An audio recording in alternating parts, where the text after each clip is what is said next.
পরম করুণাময় সৃষ্টিকর্তার স্মরণে শুরু করছি আজকে আমার এই ভিডিও।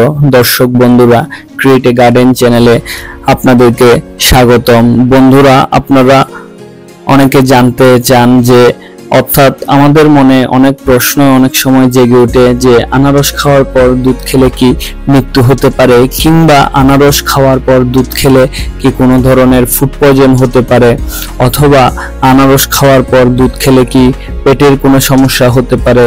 চলুন জেনে নেওয়া যাক আনারস খাওয়ার পর দুধ খেলে কি হতে পারে।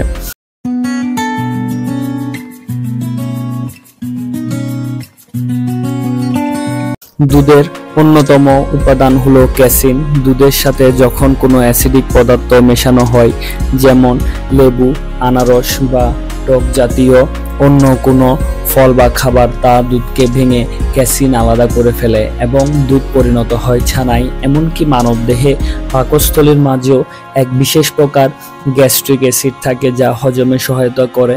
দুধ পান করলে পাকস্থলীতে পৌঁছা মাত্রই সেটি ক্যাসিন আলাদা করে দুধকে ছানায় পরিণত করে।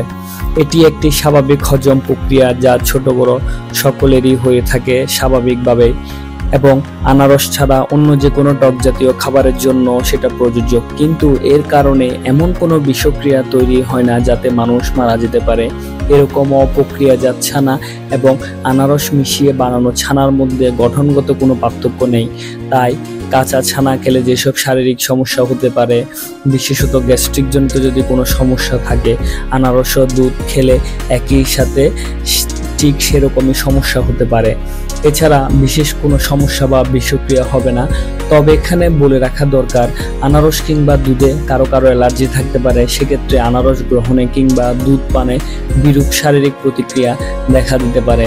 এই জন্য আলসার বা গ্যাস্ট্রিক বা ল্যাকটোজেন টলারেন্স কম এমন রোগীদেরকে দুধ পান করতে কিংবা বেশি পরিমাণে টক জাতীয় ফল খেতে নিরুৎসাহিত করা হয়।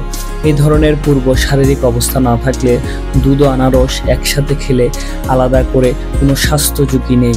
উল্লেখ্য, বিশ্বের বিভিন্ন স্থানে আনারস ও দুধের তৈরি জনপ্রিয় বিভিন্ন পানীয় রয়েছে, যার মধ্যে ভাইফালা, বাবল টি, পাইনাপল স্মুদিস, ওটাই, মিল্কশেক ইত্যাদি উল্লেখযোগ্য।